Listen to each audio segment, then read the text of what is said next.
Hey, everybody, it's Stephanie Baker, and we're back for another episode of On the Couch. And today we have with us Dr. Ray Benedetto. Looking forward to talking to him about the subject of Hashimoto's. It's an autoimmune condition that some of you may be aware of and some of you might not. So there's lots of great information coming your way from Dr. Benedetto here in just a moment. But we want to remind everybody why we are doing the On the Couch podcast. And there are basically three focuses that we have. One is to highlight counseling topics that you may find relevant to you or a family member may find relevant. There's some scary stuff about counseling for a lot of people. And so we're trying to take some of that and make it more approachable for you and maybe answer some questions you might have ahead of time and ease some of the concerns that you might have. So there'll be counseling topics that we'll discuss with counselors that are on my team, but also part of my referral network here in Greenville. I'll have guests on from time to time to cover some additional topics. We also are looking at functional medicine and functional nutrition because we are body, soul, and spirit beings. And so topics that are of interest medically, functional nutrition, functional medicine. We will have guests on like Dr. Benedetto from time to time to discuss those types of things. When I'm working with clients, I look at clients as an entire whole being. We are, as scripture tells us, body, soul, and spirit. And so when one of those things isn't working, the others don't work as well either. And so that's why we look at a whole person. When somebody's sitting in front of me and they're talking to me about feelings of depression, it may be a low vitamin D that they're struggling with and they're not feeling their best. So we look at somebody as a whole. And that is part of why this is such an important area of information. We want to take some of the mystique out of some of those health topics as well. And the other reason we do the podcast is to highlight local ministries because there are so many great ministries and resources available to the community of the upstate, and we want to make sure that you know about those. And so from time to time, we'll have ministry leaders, executive directors, that type of thing on the podcast. And we just thank you for joining. And without further ado, today's topic is Hashimoto's, and we have a recurring guest, Dr. Ray Benedetto. I say it every time. He's one of my favorite people. And disclaimer, two disclaimers actually. I am his client and patient, if you will. And so I've walked some of this journey with him personally, which is why I trust him to talk to our audience.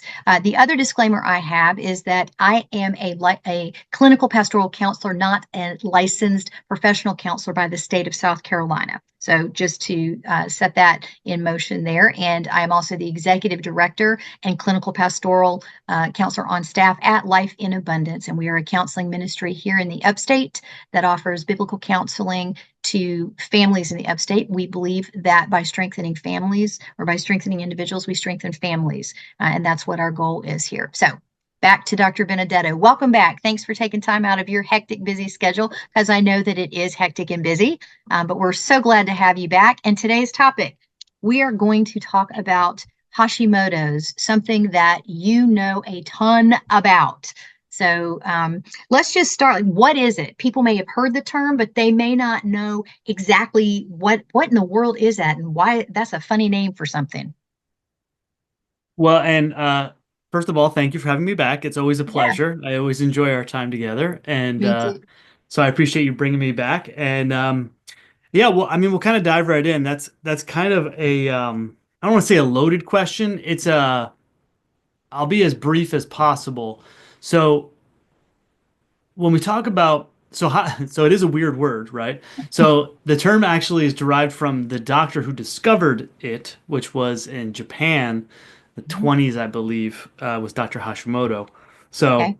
unfortunate in medicine, that's what happens. You discover something, they name it after you, even if it's a health condition or a disease that nobody wants. Um, That is kind so of ironic. yeah, so it's an autoimmune condition, right? And the definition, we'll keep it simple here. The definition of autoimmune is when the immune system attacks the person. Mhm. The way that we name said autoimmune condition is typically what part of the person or what tissue is being targeted, right? So if it's Mhm. the thyroid, Hashimoto's, and or Graves, and we'll talk about the nomenclature in two seconds. Yeah. If it's the joints, it's rheumatoid arthritis, right? Um, Digestive tract, Crohn's disease, ulcerative colitis, Mhm. psoriasis in the skin, like plaque psoriasis. There's lupus. There's tons of named autoimmune diseases out there. Um, Thyroid is super duper common in the United States, is kind of obviously where we live. So, very common. So, it's an autoimmune condition that affects the thyroid. So, the thyroid is the target tissue. So, the immune system is attacking the thyroid. Real quick note on the nomenclature. Um, yes, we still use the terms Hashimoto's and Graves' disease. Actually, Hashimoto's was the traditional term for autoimmune hypothyroidism or underactive thyroid, and Mhm. Graves' disease was always the term for autoimmune hyperthyroidism or overactive thyroid. Those terms actually don't exist in the diagnosis nomenclature anymore. Like I can't diagnose those. If anyone obviously has been to the doctor, you've looked at your chart, your medical chart. There are diagnoses in there. There's codes associated with all those diagnoses. We used to have separate ones for Hashimoto's and Graves' disease. They don't exist anymore. They've been both lumped under the diagnosis of autoimmune thyroiditis. Okay. So we still use those terms. There's kind of a ton of gray area. There's a ton of similarities between, Mhm. at this point, autoimmune thyroid is autoimmune thyroid. So those terms are going to be around for a long time because they've been used for a long time. Technically, Right. now they're kind of lumped under the same umbrella, which is autoimmune thyroiditis. So we could be talking, if we're talking about autoimmune thyroiditis, we could be talking about somebody's thyroid that's either way underactive or way overactive. Or or swinging between both, Yes. Okay. Okay. which is kind of Um, the reason I think for the change is, you know, over time there's just so many similarity. There's just no need for two different terms yeah. anymore for basically the same thing, which is Yeah. autoimmune thyroiditis.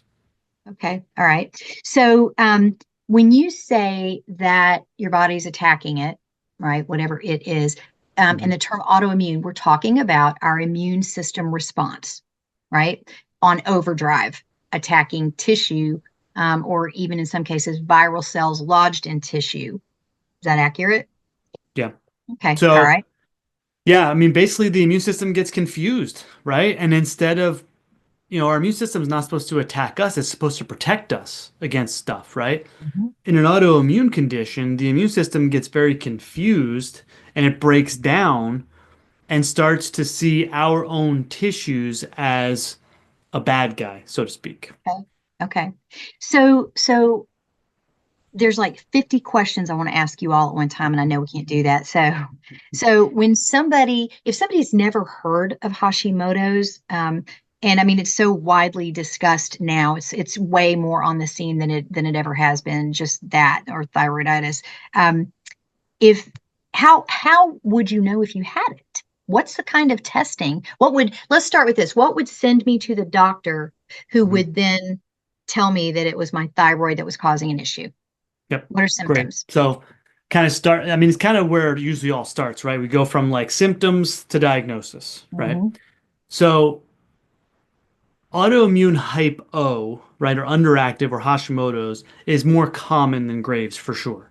So let's kind of stay with Hashimoto's and really like if you have autoimmune hyper, it's the exact opposite of everything we're going to talk about right now. So it's like Yeah. you can literally Okay. just take it and flip it over and it'll be the exact opposite. So really kind of classic symptoms, right?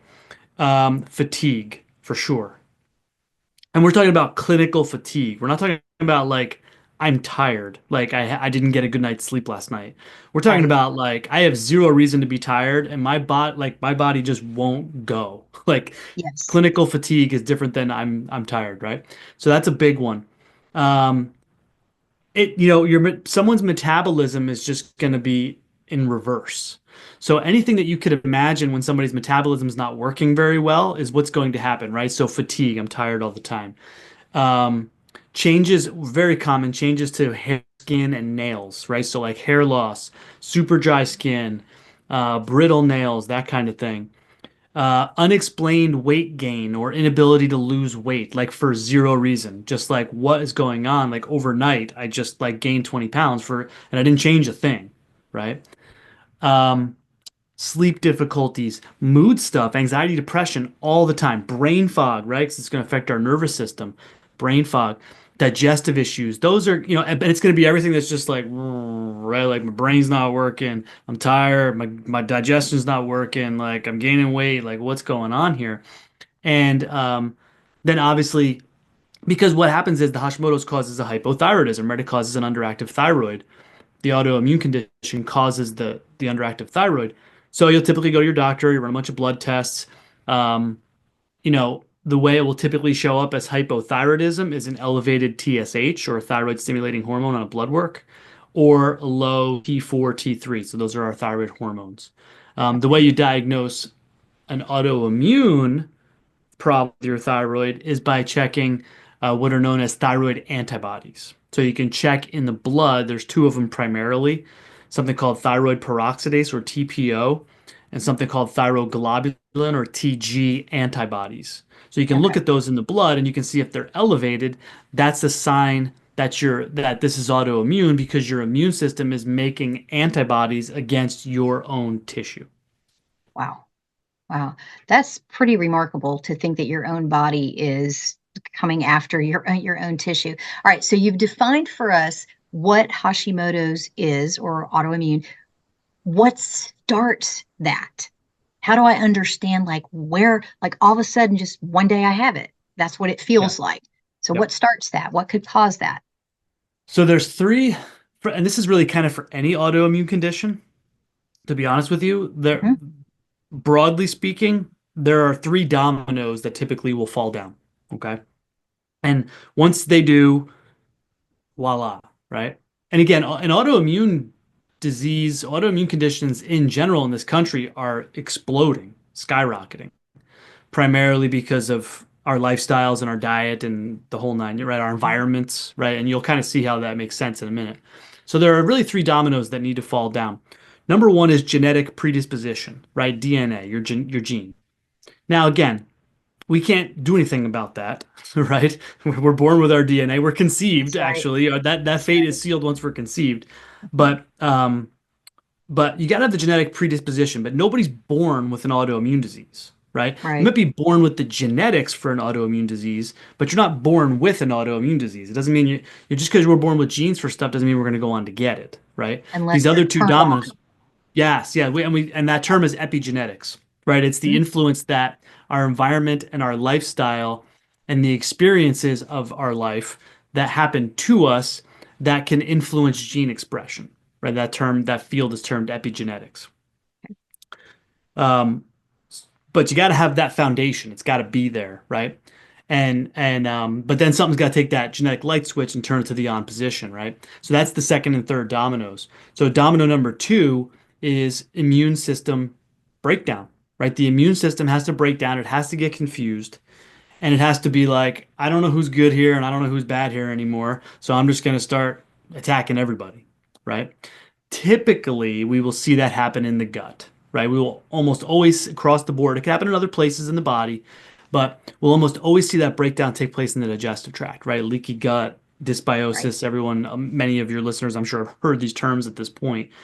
And because the gut the is such a huge, I mean, a good chunk of your immune system is in your gut, and it's many times the way in, right? The set the stage for an autoimmune disease is a breakdown in your immune system, which almost always happens in the gut.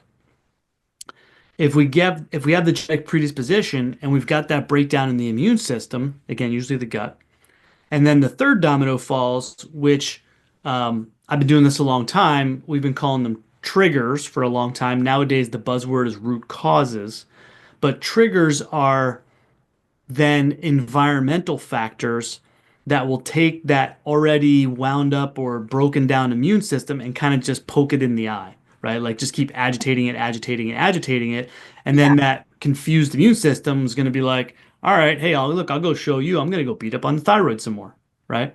So triggers or root causes, those are environmental factors, right? Those are things like food sensitivities. Those are things like chronic infections, right? We talk about Epstein-Barr and Lyme Right. disease and cytomegalovirus and herpes viruses. So like infectious stuff, Right. the new kid on the block, right? The last Right. couple of years. Um, I want to make sure that, you know, Someone Yes. doesn't censor this, so I'm not even going to say it. No, but I read you loud and clear. So will I our want to make sure audience. like Big Brother Google doesn't Yep. censor this or something if I say the word. Um, medical interventions, right? Hmm. I mean, not only vaccines, people talk about that all the time too, but like I've had people like after an epidural injection get it, like it just blows Wow. up. Wow. Nutrient deficiencies, right? Mm. Nutritional deficiencies. You Hmm. mentioned vitamin D briefly in the beginning, huge Yep. one. Um, Hormone imbalances, Mm. huge, right? Hormones, when I say hormones, people think of sex hormones, but adrenal Hmm. hormones, any of Right. these imbalances for sure, very common. These conditions, autoimmune disease in general, Hashimoto's for sure, way more common in women than men. So Hashimoto's is like 9 out of 10 is Interesting. women. Yeah. So, but autoimmune disease in general is more common in women. So there's many times a hormonal component as well. So these are all things. So if all those dominoes fall down, you can end up with an autoimmune condition that can happen at 15, that could happen at 25, that could happen at 45, that could happen at 60. Um, so that's when we're talking about the hormones and we're talking even adrenal hormones. First off, and this is going to be a little clunky, as you know, some of my questions can be, but when we're talking about the thyroid, first of all, I want to make sure, and you've said this, but I want to make sure everybody understands it's responsible for your metabolism, largely responsible for your metabolism, right? And that involves way too much for this interview today on how it all works. But if I am not feeling my best, but I've got things to do and I've got to push through stuff, am I then taxing my adrenals with the cortisol and the adrenaline to give me the energy? Am I substituting one? Is that possible for somebody, then leading Yeah, to adrenal issues? absolutely. Because especially if we haven't been diagnosed, Right. or maybe we have been diagnosed and it's not being treated because like mainstream, the mainstream medical world doesn't Yep. treat and they ignore it, which is Right. insane. But even if it's been diagnosed and it's being ignored, which it usually is, or if it's undiagnosed, like Mhm. someone doesn't know why they're not feeling well, and Right. so they're not doing anything about it because they've never been diagnosed or they've never been told what to do about it to help treat it. Um, and they still got to live their life. Like I still got to get up and go to work. Right. Like I still got to run a household. I'm raising a family. I mean, things that we do in life, we still have to do.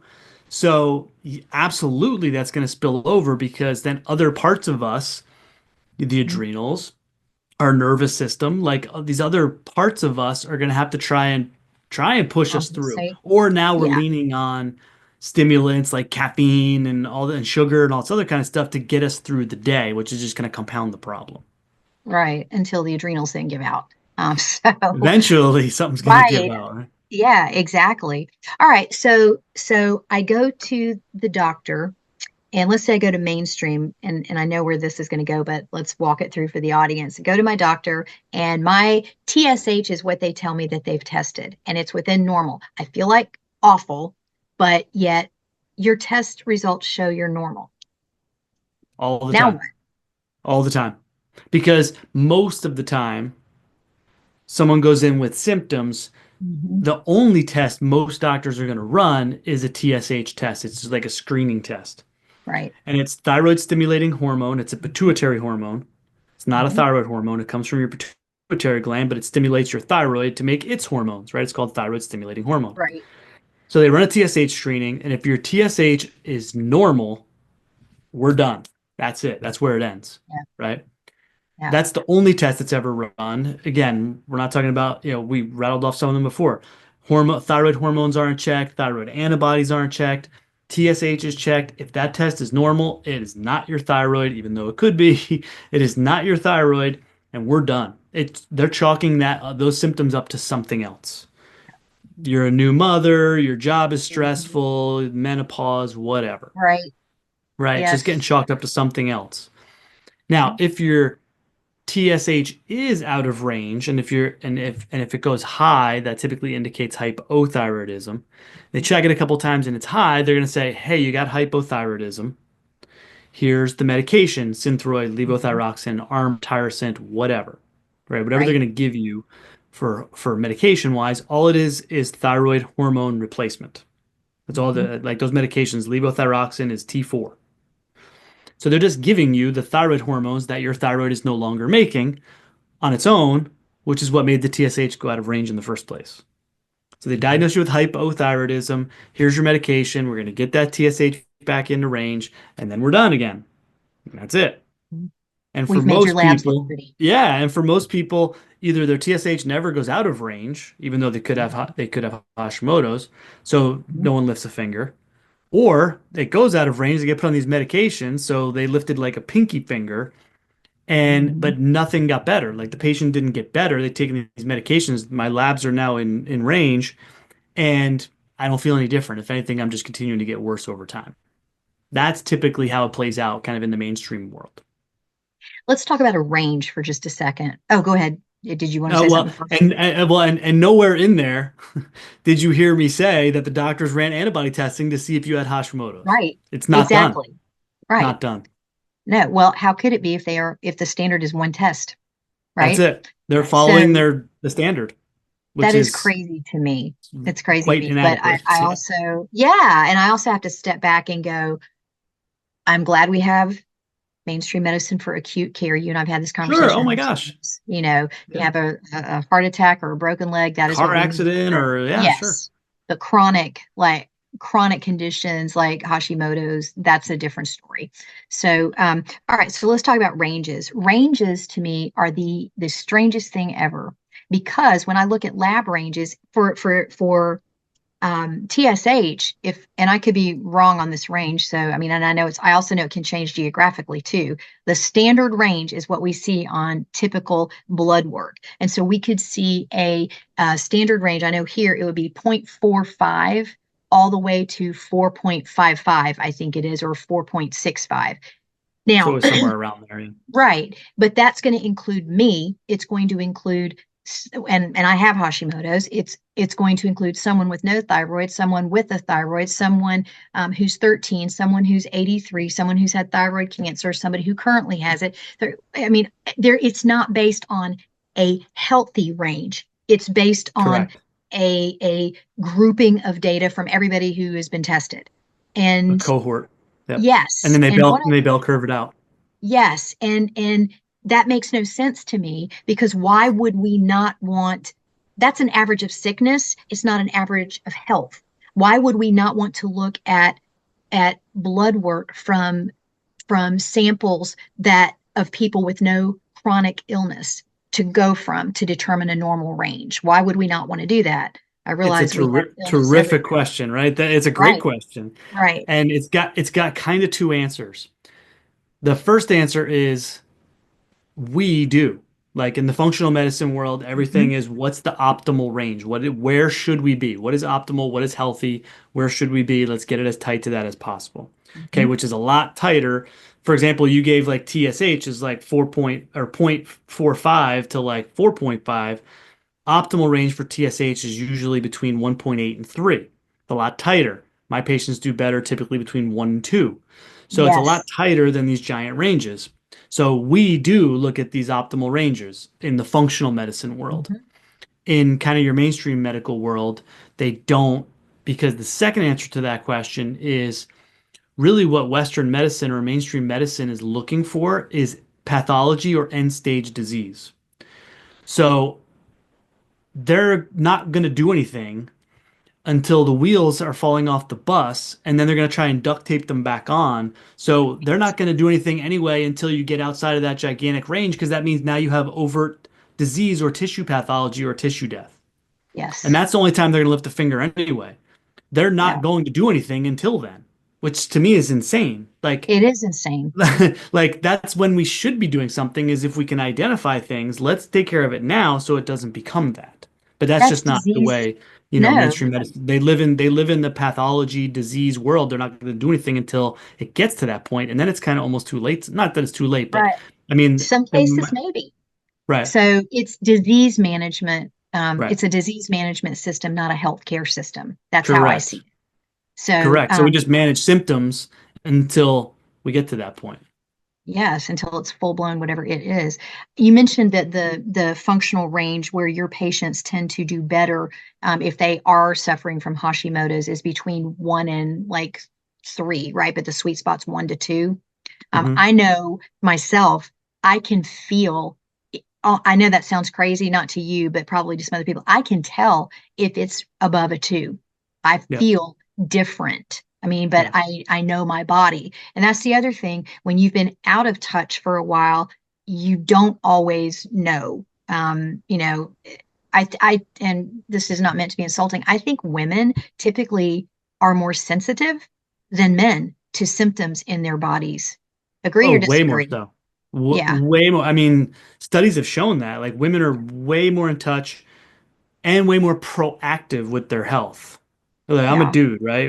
Everyone listening to this knows plenty of dudes, and we'll wait right. till an arm is falling off before we go get it looked at. Like we're just, I'm fine. I'll be fine. Don't worry about it. It'll go away.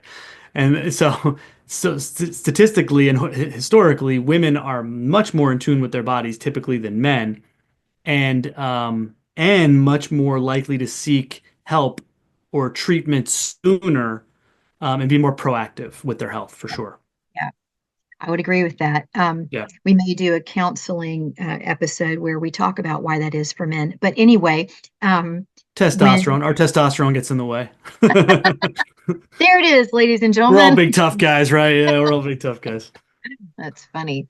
All right, so let's say that I go to a U, okay, a Yeah. functional doctor. I give up. I've been to 5 specialists, and I actually think this data was accurate at least probably 3 years ago, that it takes an average of 5 specialists or 5 doctors before it's actually diagnosed. It may be more than that now.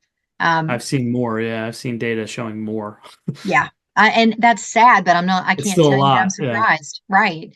So, and that there's an average window typically, well, it was anyway, of 3 to 5 years before like there's actually a diagnosis. That would Easily. be the case with Easy. me too. Actually, it was Easily. longer than that. Yeah, So easily. Most of my patients I'll see maybe almost on like 7 to 10. So it's it's at it's least 3 to 5.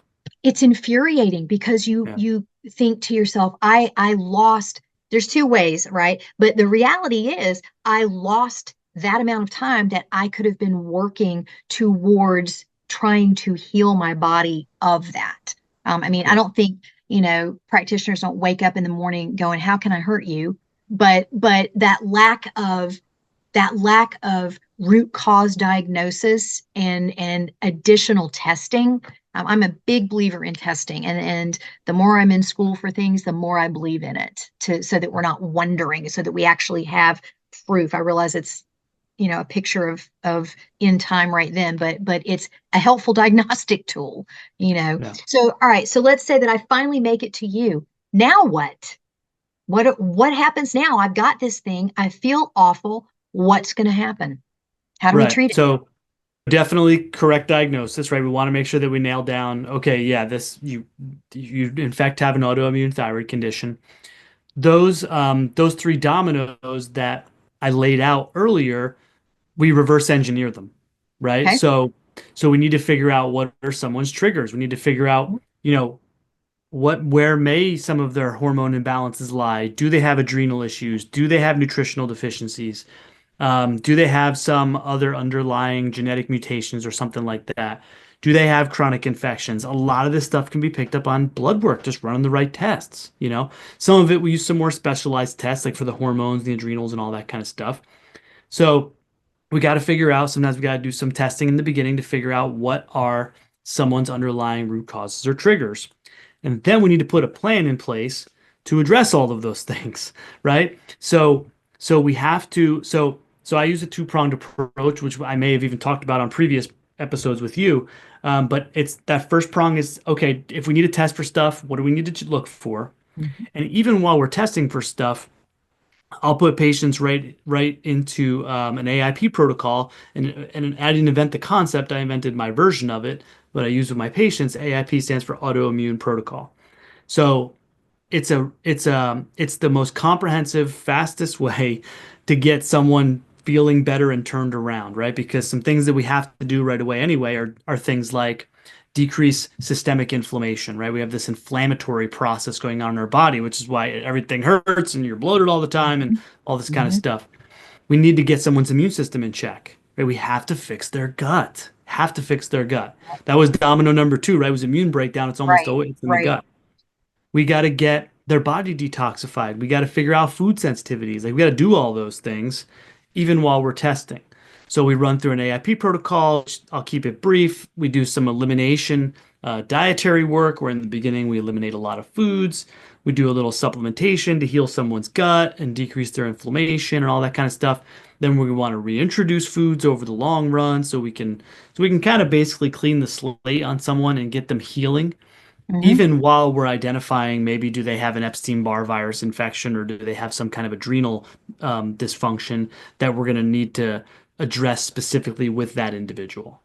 Hope that makes sense. Makes perfect sense. Yeah, absolutely. You're right. You flipped it backwards. Um, as far as the genetic predisposition or DNA and the or epigenetics and the gut dysbiosis and the triggers. And I Mhm. think it would be unfair of us not to say this requires work. I mean, it And does. work And and time. yes, work and I time. mean, Sure not a does. ton of work and not that much time to be honest with you, but it's just not here's a pill and everything's fixed. Right, Just right. autoimmune disease in general doesn't work like that. There are multiple factors that all add up to cause one Hmm.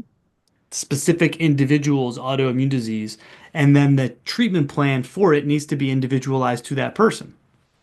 Yeah, and even though I probably need to clarify a little bit ago, I said something like, just one day I wake up and I've got this. It really doesn't happen like that. It's a cascade effect Yeah, of sure, things correct. in your It's body. dominoes. Right. It's So dominoes yeah, that fall. dominoes, absolutely. So we didn't get there in a day, and we're not going to get out of it in a day. But I have to ask, and I know we're rounding up with our time here, but does it ever get healed, totally healed? So there is no cure for autoimmune disease in general. Okay. If anyone who says they're going to cure it, they're blowing smoke because there's no Right. cure. The goal is remission, right? So the Yes. goal of everything that we're talking about today, everything I just laid out, is to figure out what's causing it, deal with those things or mitigate them as best we can, get someone healed up, get them into remission so that Hmm. their immune system stops attacking them. It's always going to be in the shadows waiting to pounce again. Hmm. But along the process of treatment, we figure out what caused all of it, deal with those things, get its remission, and then we can develop long-term management strategies to keep it there, if that makes Yeah. sense. Yeah, it does.